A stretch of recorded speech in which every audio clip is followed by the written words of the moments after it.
All right, good afternoon. We are excited that you guys have joined us. Today is our second to last webinar of this school year, and we have our prevention director, Elizabeth Suddath, here to talk to you about trauma and how that ties to school connection and chronic absenteeism.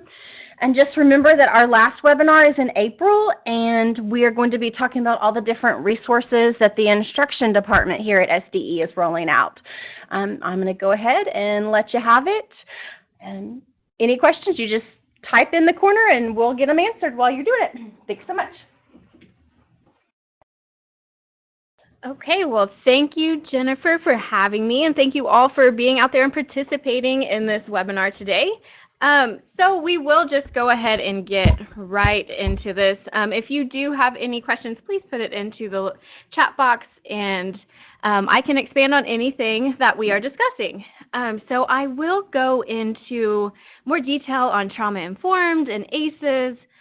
So if you have had some of that training before in that presentation, it will be an overview again, and I'll try not to spend too much time on that. I say that every time, and then I do spend a lot of time on it. But so we will go through trauma and ACEs and all of that stuff to begin with. And then towards the second half of the presentation, we will really get into how does this apply in a school, and how do we instill hope into our students. And then just some different strategies that you can use in your classroom or in your school building. There we go. Thank you. Okay, so my name is Elizabeth Suddath. I am the Director of Prevention Services here at the State Department of Education. And there is my office number as well as my email.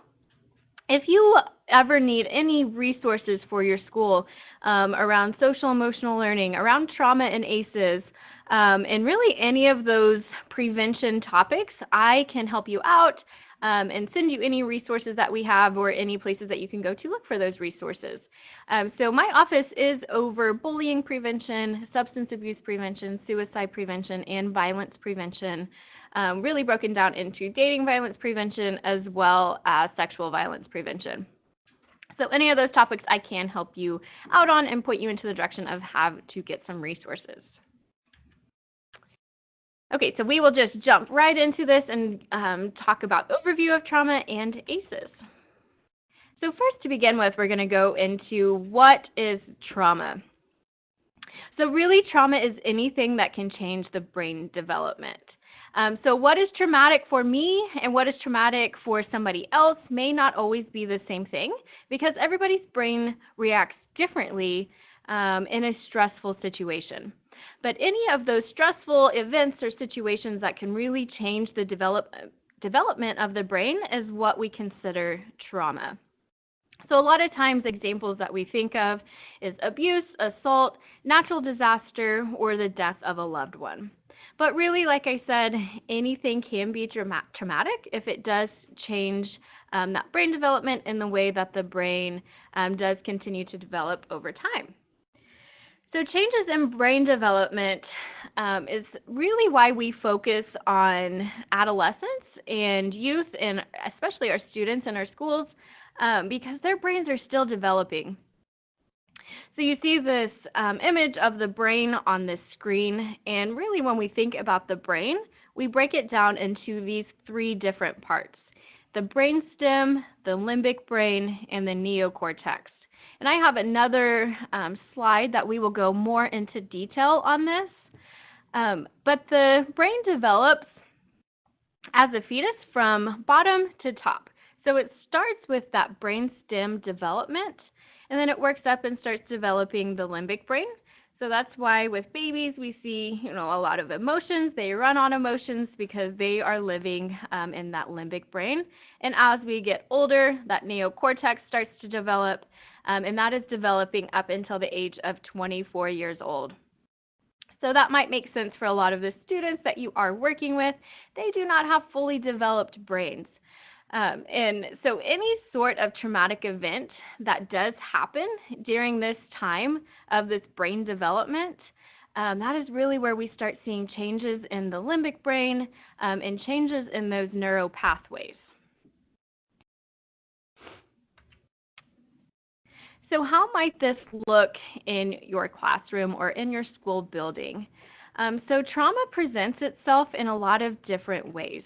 So it does have, those changes in the brain development like we talked about.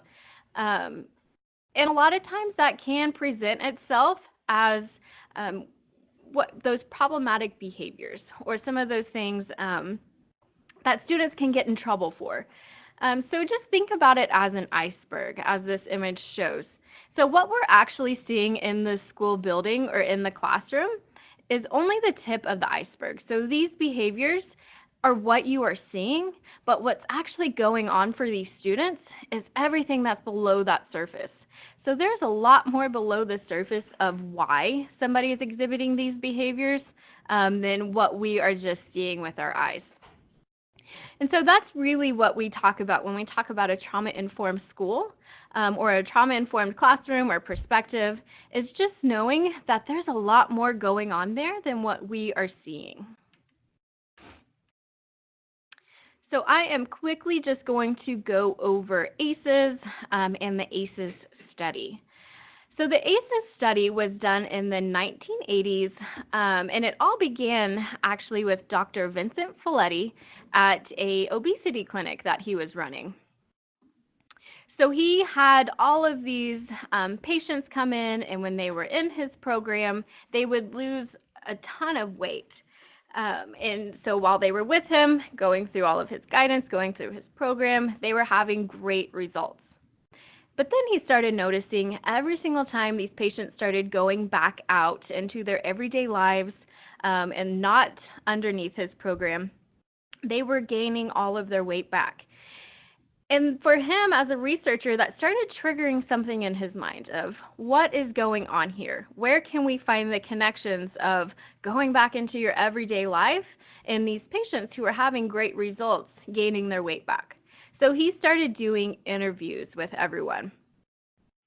And really what he started to recognize through all of these interviews with his patients is that they all had some sort of adverse childhood experience, or they had some sort of traumatic event happen in their life when their brain was developing.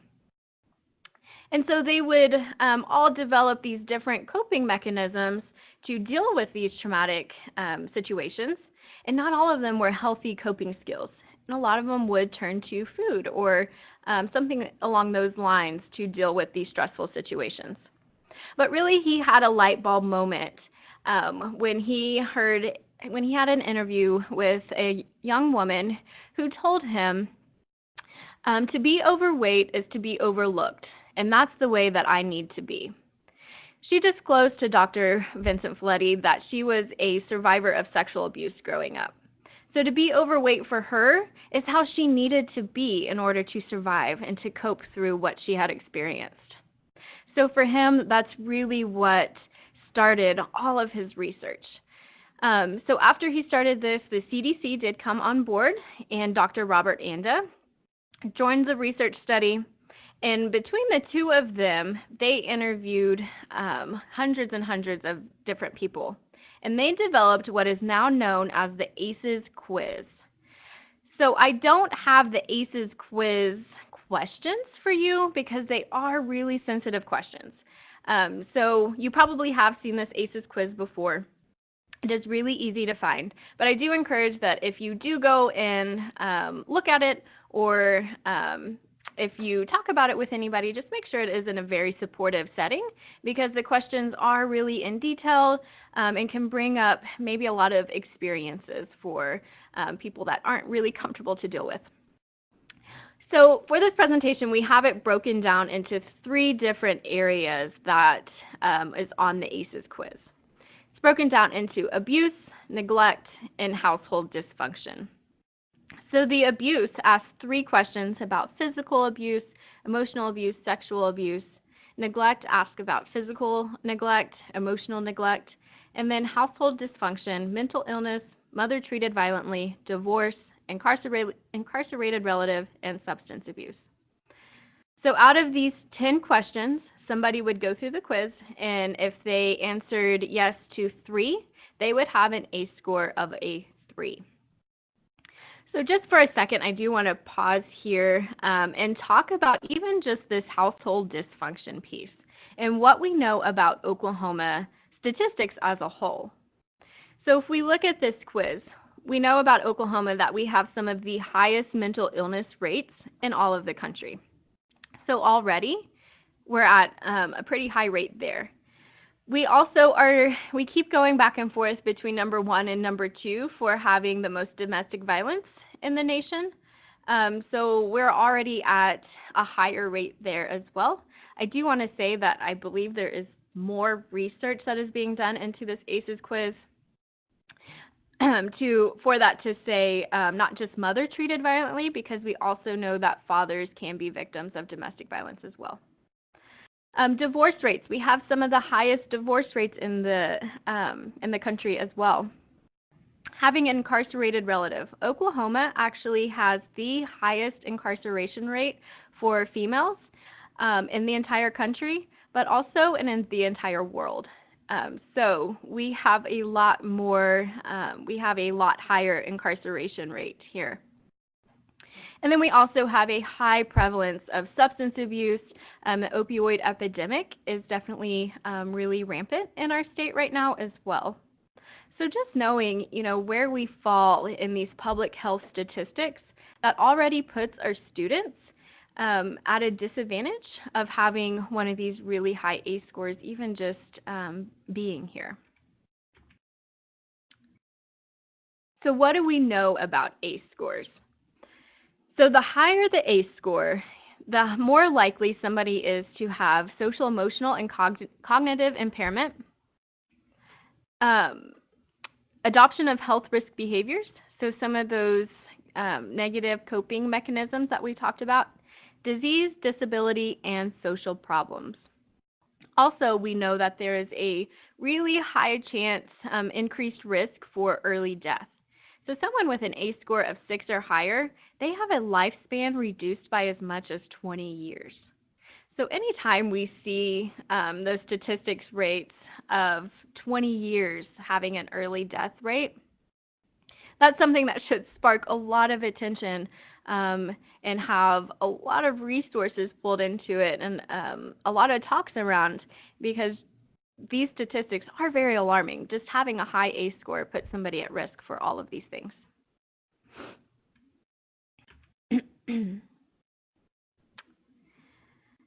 So anybody who has an ACE score of 3 or higher are considered at risk for the following: twice as likely to become a smoker, more than twice as likely to fail a grade. It's around 2.5 times as likely to fail a grade. 7 times more likely to be an alcoholic. 10 times more likely to inject street drugs. More likely to be violent. Have multiple marriages. More likely to be expelled or drop out from school. Those who drop out from school are 63 times more likely to be incarcerated. That 63 times, when I first saw that, made my heart drop. Anything that is 63 times more likely is a very, very high statistic of a rate of something to happen to somebody. So that is one of those that really just jumped off the page to me. More likely to have more drug prescriptions, more depression, and more school or work absences. So even just having 3 of those things that we talked about on the ACE quiz makes students more likely to experience these things. So maybe if you do work with younger populations, you're not seeing all of these behaviors exhibited, but maybe you are seeing these behaviors in the parents or grandparents or guardians. And something we also know about trauma is that it is intergenerational, and a lot of time it does become a cycle. So even think about the students that you work with, more likely to be expelled or drop out from school. That's already putting them at a really, really high risk for experiencing adverse experiences later in life as well. Something we also know about ACE scores is someone is more likely to, if they even have one ACE score, to have an ACE score of a 3. So people are more likely to go from having none at all or a 0 to a 3, because a lot of those things that we talked about on this quiz are interconnected. So a lot of times if we see physical abuse, we're also seeing physical neglect, emotional abuse, and emotional neglect. So it makes that 3, that ACE score of a 3, something that's pretty common for students who do have an ACE score. So what do we see in students who do have a higher ACE score? A lot of times there's difficulty trusting others or difficulty trusting adults. And that is, why would they trust others? Why would they trust adults? Anybody who has experienced those things that we talked about on the ACE quiz should have a difficult time trusting adults, because adults haven't always been there for them. A lot of times there's social isolation that we see, difficulty seeking help because of that lack of trust, hypersensitive to physical contact, even getting in their space whatsoever, they are really hypersensitive to that. Increased medical, emotional, and mental problems, problems with coordination and balance, poor affect regulation. So they don't always respond in situations maybe the way that we think that people should respond in situations, or know how to go back and forth between their emotions. There's problems with academic achievement, oppositional, antisocial behaviors, and difficulty planning for the future. So this last piece is really a big key piece when we talk about school connection and ACEs and how it all ties in together. If a student has experienced ACEs in their life, a lot of times they have very low hope, and that means difficulty even thinking about the future because they're in survival mode. And when somebody's in survival mode, they're not always thinking about what is best for my future. And that's really where we have to start focusing with our students, is planning for that future, having hope for a future, and thinking outside of what is going on right now. And that's how we will end this webinar today, is talking about helping students raise their hope. So just quickly, a little bit more about ACEs in Oklahoma. So what we do know is that 45.5% of Oklahoma students have an ACE score of 3 or more.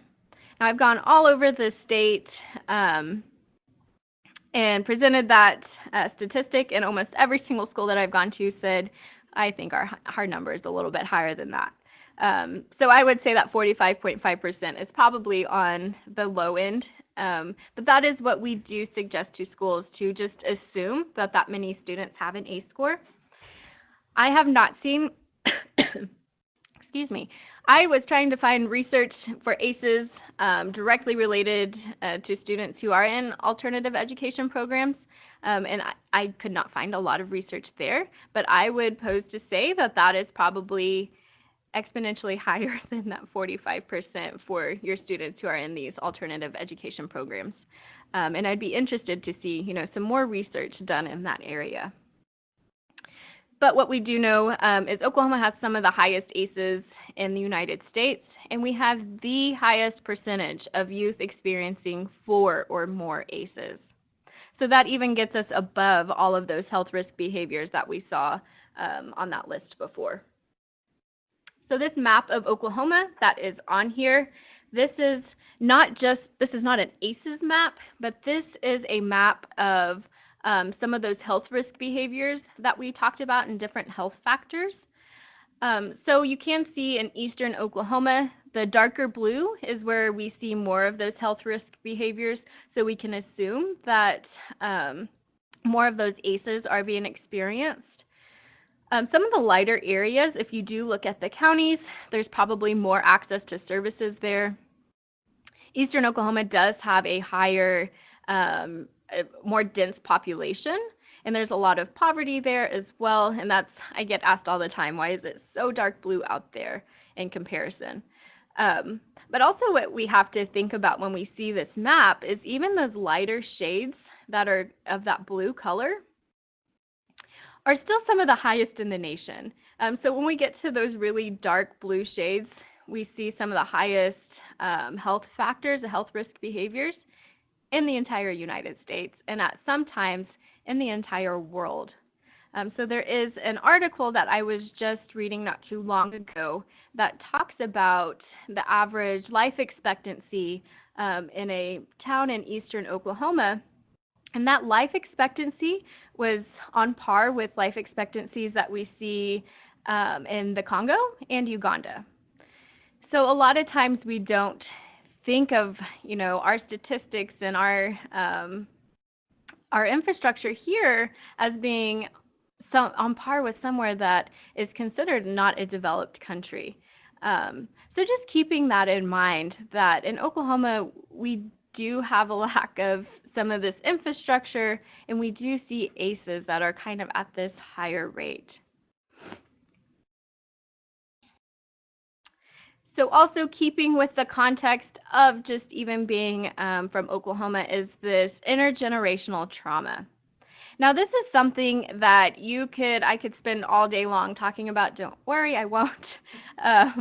But this intergenerational trauma piece is something that I really I research the most and go into more detail about, because it is very interesting to me. So one, what we know about trauma is, like I said, it changes the development of the brain, and it can also change your DNA in your body.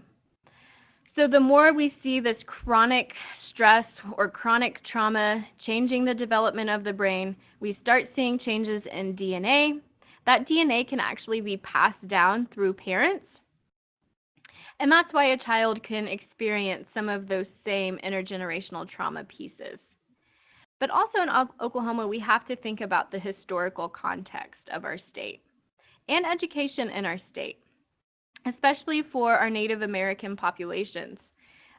So Oklahoma, in thinking about, the boarding schools and being really sensitive to the language that goes along with that as well, and being really sensitive to the mistrust that is there as well, and how that can also be passed down through generations. Also thinking about, and it's not just Oklahoma, but throughout the United States, there is a disproportionate rate of students of color being expelled and going, being either kicked out of school or going to alternative education programs.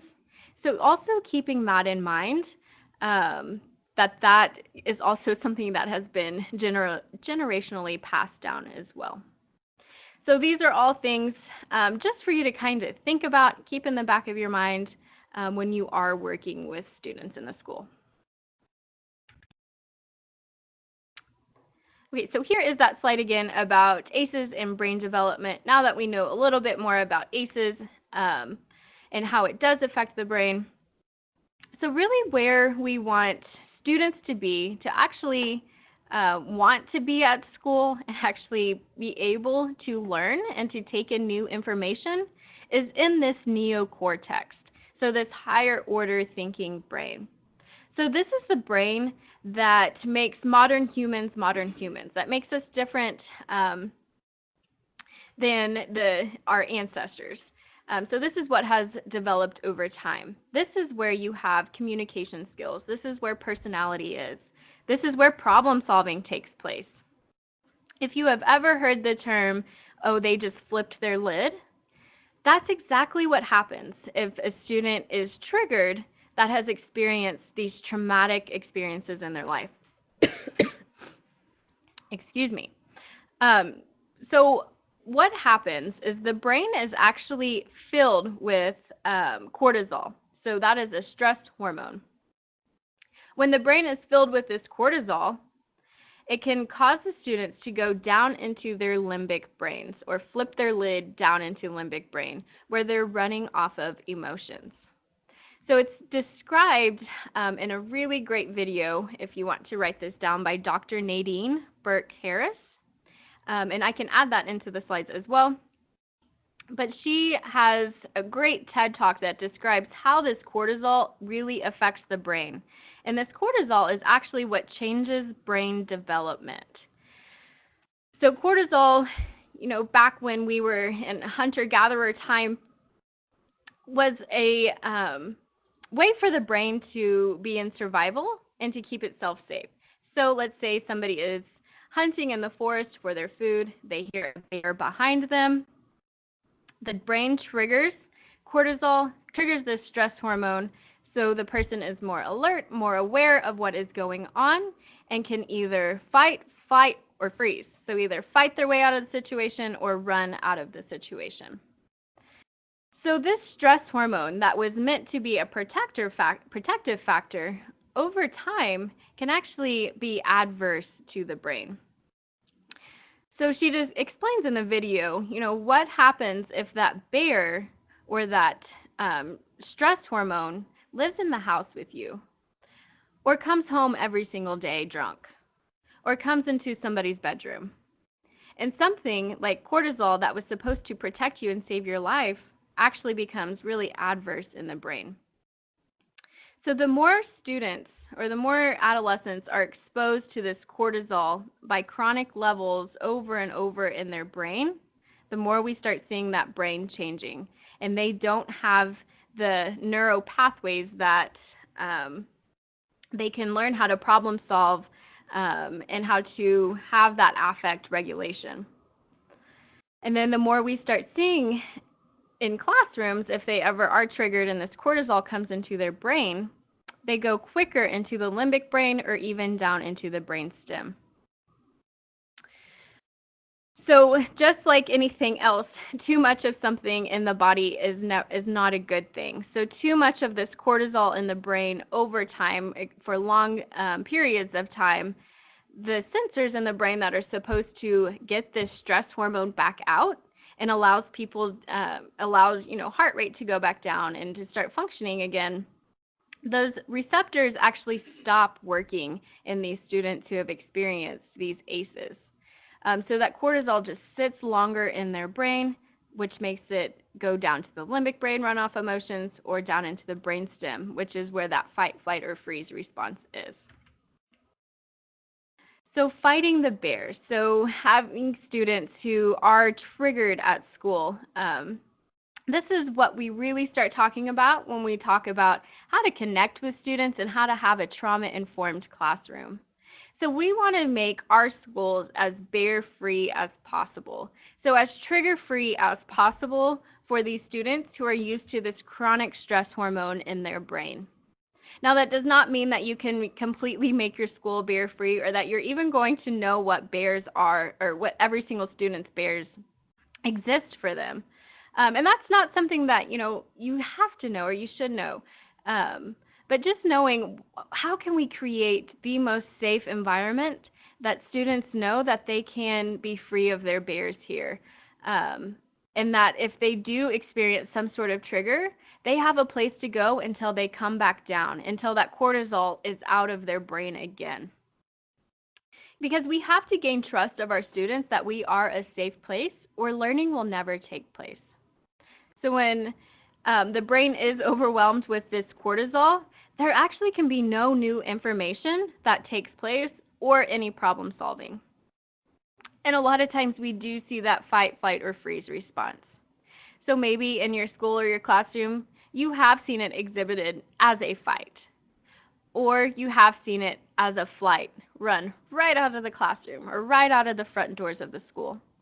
Or you might see it as a freeze. The student is really withdrawn. They can't respond to you, and they just seem like they are not even there at all. Now, this freeze response is something that I do like to talk about just really briefly. So freeze is not always added onto this fight or flight that we see. But freeze is a really important one to talk about. We do see this a lot in sexual violence survivors, in which either the fight, flight, or freeze, a person has no control over what their brain decides to do in any given situation that they are triggered down into this survival mode. So freeze. We hear a lot in sexual violence survivors, why didn't you fight? Why didn't you run away? Why didn't you scream for help? That's because if this freeze response is activated, The body, so the brain knows that it needs to protect its most vital organ. So the brain tells the body to send all of the blood to protect the heart. So the blood can actually drain from the extremities and not have as much blood pumping there, and it can also drain from the vocal cords. So that person is actually not even able to run because the body is focused so much on protecting the heart. And physically, they might not even be able to speak because the blood has been rushed away from their vocal cords as well. So just keeping that in mind, if you are working with a student who's maybe just gone through something, or they're sitting right in front of you and you say, "Come on, why aren't you looking at me? Pay attention. Can you answer me? What is going on here? You have to tell me what's going on or I can't help you." Just keep in mind that maybe they are in this freeze response and they're not always able to respond to you in that situation. So just quickly, this is learning and brain chemistry. So the only place that students can actually learn or have conversations or communicate is when they're in this green zone, when they're in that that higher order thinking of the brain. If a student is in the red zone, no learning can take place. They often are feeling really anxious or overwhelmed. Thinking is really rigid or chaotic, and that's where you most likely see the fight or flight response. In the blue zone, this is where you see more of that withdrawn student, shut down, numb, where you see that freeze response as well. And again, no new learning can take place here. So to say that you are ever going to have an entire classroom or an entire school in the green zone at all times is unrealistic. And I wish I had the magic toolkit to give you to make sure that every single student is going to be in the green zone. But we are humans and we work with humans, and we have to have realistic expectations around that as well. So you probably will have kids in the red zone or in all three of these zones at any given time. But what we say about having that school connection piece and that relationship building is students are able to get into that green zone quicker from the red or the blue zone, and there's more opportunities for them to stay in the green zone.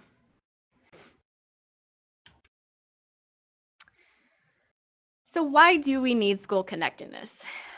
For everything I just said, right? So everything that we just talked about really explains why we have to be so focused on being trauma-informed and having this school connectedness piece.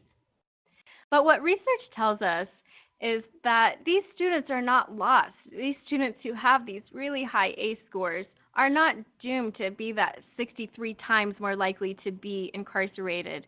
They can beat that statistic. And time again, it goes back to research telling us that it only takes just one caring adult who believed and cared about a student's or a child's well-being for them to completely reverse these ACEs that have happened in their life. So if we think about school connectedness, a lot of times they're not getting this caring adult from the people who've given them these ACE scores. So where's the second place that they spend the most time? And that's in our school buildings, and that's in our classrooms. That's walking down our halls. So we have to make sure that every student who is in our building knows that they have at least one adult that they can count on in that school building. So trauma-informed strategies help students feel safe, and students learn how to self-regulate. And if we had an entire building full of students who knew how to self-regulate or knew how to get out of that limbic or brainstem back up into that neocortex, that would make a lot fewer office referrals, classroom disturbances go down, but we also see those academic scores start going up. And this is all backed in a lot of research as well. So students are more likely to have academic success and exhibit healthy behaviors when they feel more connected to school. And this is a research study done by the CDC. So school connectedness was found to be the strongest protective factors for both boys and girls to decrease substance use, school absenteeism, early sexual initiation, violence, and risk of unintentional injuries. So think about things that you deal with in your school building on a daily basis. It's probably a lot of those things, or a lot of the office referrals that you have probably include a number of those things that are on this list. So the more we can focus on that relationship building and students feeling more connected to school, it's shown that those things actually start to decrease over time. So in the same school study, like I was saying, school connectedness was found to be only second to family connectedness. So that just shows us, we know how important schools are. We know how important relationships are in our buildings. And there's an entire research study to show that we're only second to family connectedness when it becomes a protective factor against emotional distress, disordered eating, suicidal ideation, and attempts. So this really does show us how important this piece is and how important it is to build up these relationships. I was recently at a training that somebody, the presenter was talking about every single person who came to his office had to tell them, exactly what they wanted to do at the end of that school year, or something big that was coming up for them before they could ever, even go into their classroom. And that's something to think about, is how do we raise these hope scores? How do we raise hope in these students and make them feel more connected to school and have different programs that these students can feel connected to school? Okay, so now I will go more into classroom and school application, just some more basic strategies that you can start thinking about. If you have any question about ACEs or any of that, that's probably the quickest I have ever gone through Traumainformed and ACEs. So please just write in the chat box any questions that you have that I can go back and explain a little bit more.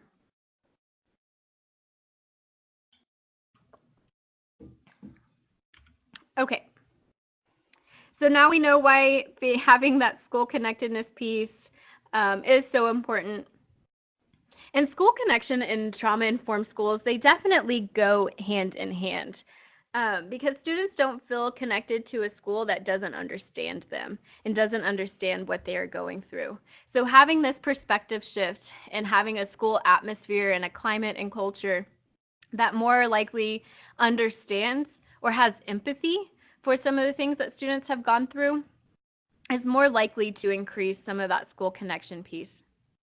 And if more students are connected to school and having that relationship and wanting to go to school, that's when you really start seeing those absenteeism rates fall really quickly. Because students want to go to school if they feel safe and supported and like it is going to help them get to a future. So going into a little more detail about trauma-informed schools, we will go through 4 critical steps of how to implement trauma-informed instruction. So how to change an entire school climate and culture and be a more trauma-informed school is something that, could take a long time to go through. But these 4 steps is something, that you can think about and implement rather quickly, even if it's not in your entire school building or even in just a classroom, to be more on that trauma-informed route. So the first thing, we need to allow students to de-escalate and regulate again before solving any issue at hand. Problem solving cannot take place, like we talked about, in a moment that a student is experiencing a bear. Their brains are full of cortisol. I encourage you to think of a time that maybe that fight, flight, or freeze response has been triggered for you. Maybe it's a car pulled out in front of you, or maybe you have gone through an experience in your life that you remember what that fight, flight, or freeze response feels like. A lot of times, what do we feel? Hearts start beating really quickly, our minds start racing, our brains really just take over, and you kind of are in autopilot at that time. Then once the cortisol level comes out of your brain again, those receptors take it back out, heart rate starts to go down, and that's really when you can start thinking through a process of what's going on. So we have to allow students who've experienced this chronic trauma have a place that they can allow this cortisol to leave their brain again. Because like we mentioned in the brain slide, the receptors for these students who have high ACE scores are not functioning like a healthy brain is functioning. So the cortisol stays a little bit longer. So what you can do is designate a quiet space a student can feel safe while they're de-escalating. Second, what schools need to do is remember the iceberg. It's never about the current issue. It always goes much deeper. Think about what's really driving student behavior. Listen and value students' voice, ask how you can help, and always respond with empathy. Now, this seems like a really simple thing, like, yeah, we just need to know that it goes much deeper. But in practice, I completely understand that this might be one of the hardest steps to do. To respond with empathy to a student who is screaming in your face is not always your natural response, and I completely understand that. But those students and those moments are the time that we need to be the most trauma-informed. Those times that we don't want to be trauma-informed, and it's really hard sometimes to think about the iceberg and what's going on below the surface, but that's really when that student needs it the absolute most. So really think about what is going on for that student. Have I given them time to de-escalate? Ask them how you can help. What do you need in this moment? Right now, this is not about me and you just broke the rules, and you're going to have to be punished for what you just did here. Right now, it's about making sure. It's about making sure that you're safe and making sure that you can come back down from that feeling you are feeling. And I will respond to you with empathy. So that's one of the big pieces for students feeling more connected to you and to the school. Remember, it's a brain issue. It's not a behavior issue. So your job is not to help the student regulate. Your job is to help the student regulate, not simply just behave. So we want to make sure that their brains are regulating, not just that they are following the rules. And know that, if you have a student in your school who has a broken arm, we take them to get medical care, they put a cast on, and we fix the broken arm. A lot of these students with a high ACE score, they have a broken brain. It's not a behavior issue. They're not just a bad person, but they've gone through some really hard things in life that has caused their brain to not develop like somebody else's brain or like a healthy brain. So our job needs to be realizing that we need to heal these brains. We need to put a cast on these brains. We need to talk about how we can regulate again before we can even move on with following the rules. And then lastly, one of the biggest ones is discipline is to teach, not to punish. So if we are only focusing on punishment to change behaviors, then we are already losing the battle. Because you have students who, one, are either going to say, I'm going to outlast you. You think you can punish me? I will show you. But really, if we are thinking about it from a frame of, we need to teach new patterns of behavior, that's the way discipline should be looked at. It is not a punishment for exhibiting the way that their brain is telling them how to react. We have to use consequences that keep students in school and fosters building relationships and trust. So more on that punishment. So this is the cycle of trauma. So we know that there is some sort of trauma that has been experienced, and that goes into psychological damage, so that changing in the brain development, which can lead to social and emotional damage, which oftentimes what we see the most is one of those behavior problems, one of those brain problems exhibiting. And what usually happens, it is how we are all taught how you deal with problem behavior is you are punished for that, and then we have to move on and hope that these students don't do it again after the punishment.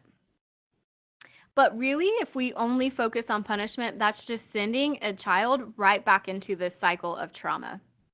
So what we want to do is break away when we see that problem behavior and really focus more on restorative practices, or how to change the way to teach new patterns of behavior.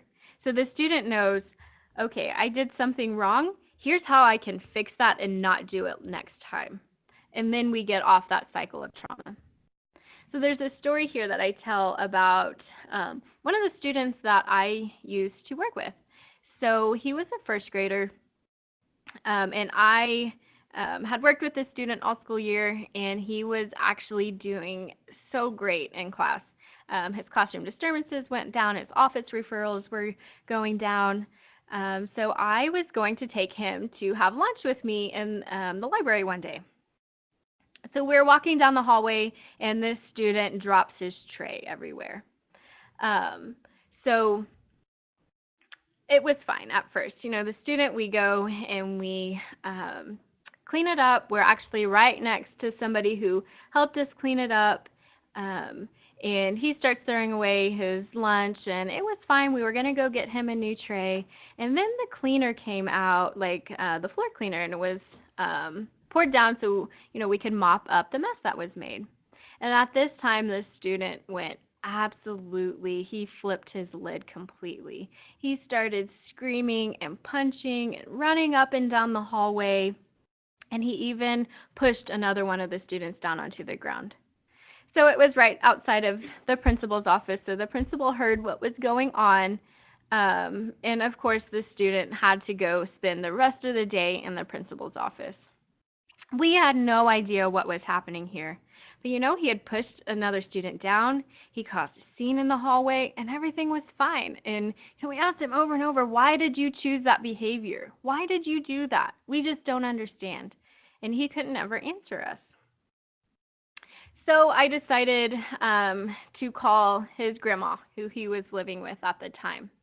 And we talked through the situation, and I had a relationship with her that we could have these conversations.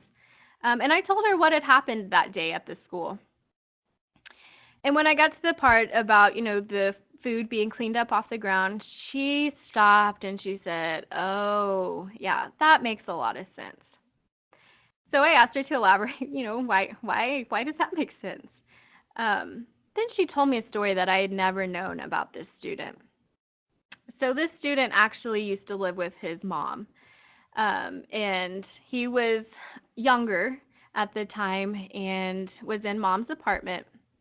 And mom had owed some money to some people who weren't very good people who broke into the apartment.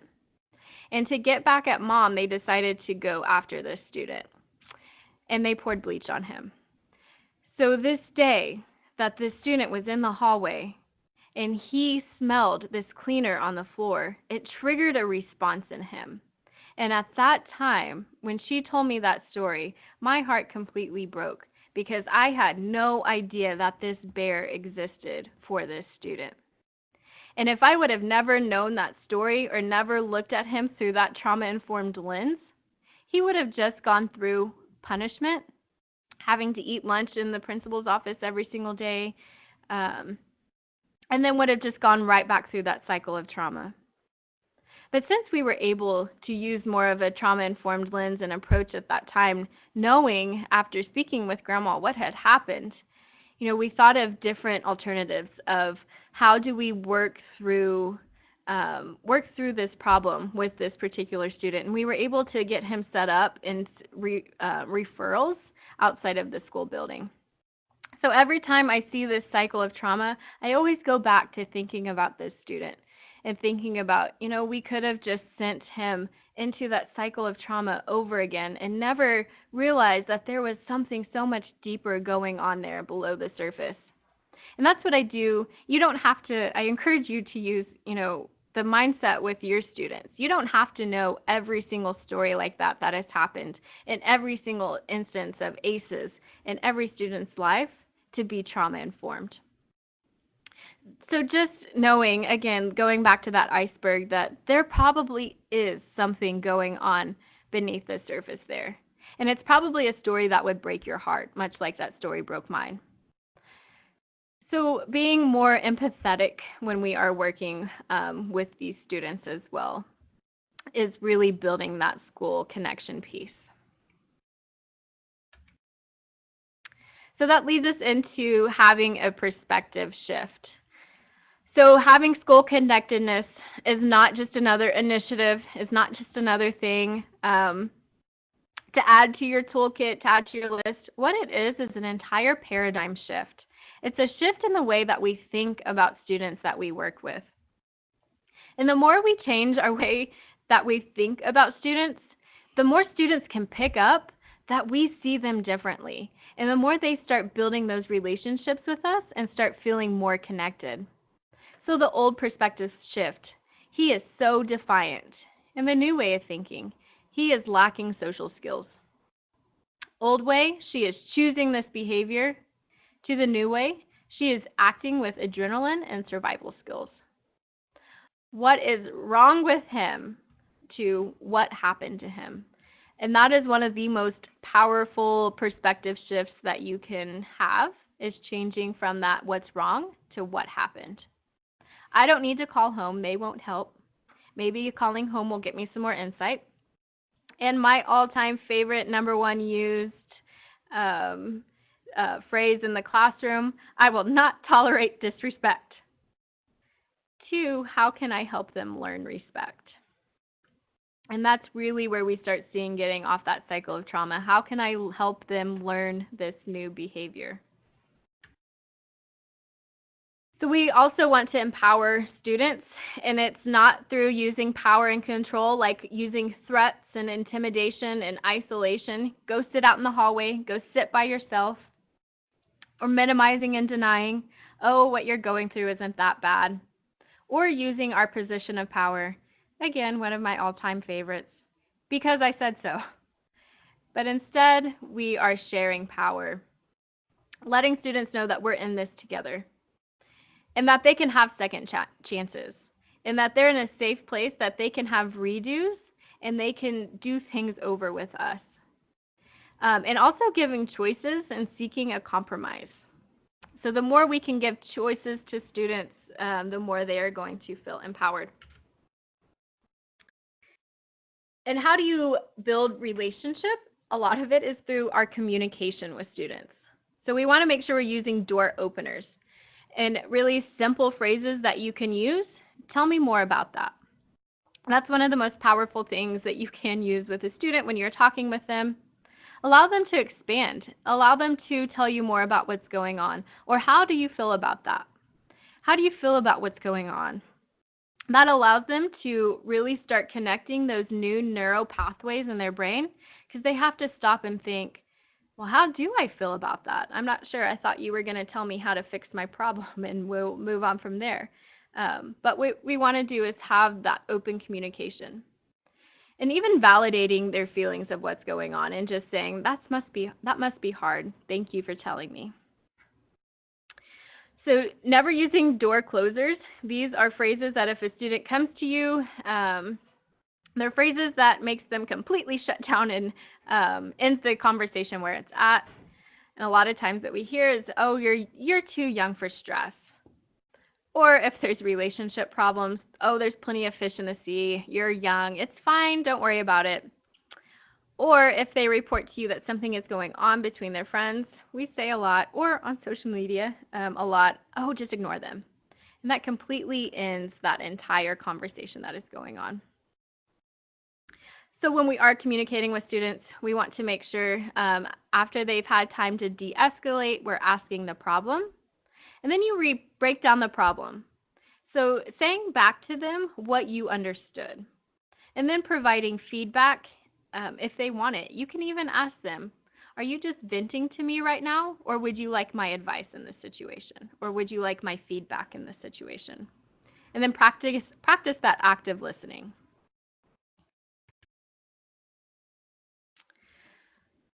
So when we do have students who do need to be taught these new patterns of behaviors, we want to make sure we're using restorative practices. So a lot of times when we go around and give this presentation, a lot of the feedback that we get is, oh, you just want to let students get away with anything. And that is absolutely not the case whatsoever. We want to create places that we are restoring that brain, that we are restoring those neural pathways that allow the students to thrive and to have hope and chance later in life.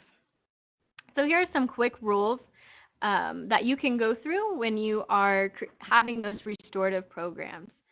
Creating a safe and supportive space, encouraging students to connect by allowing them to share their own stories from their own lives, using the active listening, again, that we talked about. Thank you for sharing. Tell me more about that. Asking the students how the adult in the school can be an active ally. So something that we mentioned is making sure that every student has at least one adult that they feel connected to in the school, and that can be a program. So maybe you have been thinking of students maybe you've been thinking of a lot of students throughout this presentation that pop into your mind of we need to make sure we are working on that brain health there. So those students that you know need that extra support, even assigning them to an adult ally in your building, somebody who can greet them every morning when they walk in. And students, some of the biggest research found that students, the way they felt most connected to school is if they were greeted every morning with a smile and if they were greeted by name. So even assigning an adult to these students that you are thinking about that can greet them with a smile and greet them by name and letting them know that they are wanted within your building. And then also checking in throughout the day on the student and being the last contact before they go home. We also want to make sure we're allowing students to take responsibility for their actions and that they can take responsibility for the behaviors that they do need to change. And always when you are interacting with a student, end on a positive note and focus on hope for the future and hope to have a second chance in how to redo things. Okay, so we do want to prevent these situations from coming up again. So students who have experienced trauma and attachment failures in life are primed to mistrust adults. So we're already going into this situation at a disadvantage because these students have a lot of distrust in adults. So even just reasonable requests can have really extreme reactions from students, or a mild criticism can have a really extreme reaction. And just keeping that in mind. So that students may not even know why, when they have these really extreme reactions, why they responded to you the way that they did. So what we want to make sure that we do is not to acknowledge these negative behaviors, allow that de-escalation, and let the student know that you care about them and how to work through this situation. So lastly, I will wrap up quickly with this very last thing. Fostering hope and resilience. What can you do? So what we do know about hope is that higher hope people actually do better in life than lower hope people. It has actually been shown that hope scores, you can measure hope, and hope scores are more of an indicator of success later in life than even the ACT is. So hope is so important, and instilling hope in these students is very important as well. And what we do know is pairing a high hope individual with a low hope individual, that lower hope individual will actually start having higher hope. So if you're in a school building with a lot of low hope individuals, we need to start thinking about how do we find some high hope people and start instilling that behavior, because low hope will stay there if everybody is there in that. Believing in oneself in the future, believing in the future. And here are some quick steps that you can do with your students to go through. And I do encourage you to go back after this presentation, because again, this could be a presentation in and of itself, and really start looking at the science of hope. There's some great books on the topic as well. So provide students opportunities to practice positive interactions with peers. There is a resource page that I will leave up at the very end that talks about personal balance sheets. So even looking at having students look at themselves and what do I do well? Because I hear a lot of what I am not doing well in life. So a lot of times they need to hear those things that they are doing really good at. Having them keep a notebook of positive things. Integrate discussions of student strengths. Engage in meaning dialogues with the students, like we talked about, having those relationship building communication pieces. Ending each day asking what went well, and helping students imagine that their life can be different. Their future can be greater than what has happened to them in their life, and having them see a future for themselves as well. Internal motivation most often comes from an external support. And that's why it is so important to make sure that we are having that connection piece with students in the school, and that every single student that we know has that really low hope has an external support of somebody who is fostering that hope and resilience in them. And then, of course, just even thinking about it, I will just mention secondary trauma. Just know that secondary trauma is a real thing that exists. When you are hearing and working with these students every single day, that trauma can really start affecting you as well. So just think about how will I take care of myself when I am working with these students who have these really high ACE scores. Okay, I don't want to take up too much more of your time, so here are the resources that I have pulled some of this presentation from. That Casey Gwynn, Hope Rising, is a really great book that talks about how to instill that school connection, and also that piece in there as well. Okay, do I pass it back over to you? Yes, I'm done. So thank you all for staying on here with me, and I appreciate it. All right, thank you so much for joining us today. I just took out the whole little presentation stand there. So sorry about that, Gary. So just a few things. I again wanted to reiterate that our last webinar of this school year will be at 1 p.m. on April 17th. And the instruction department will be here to kind of tell you about their resources and things that are happening in their department and how they can better support you.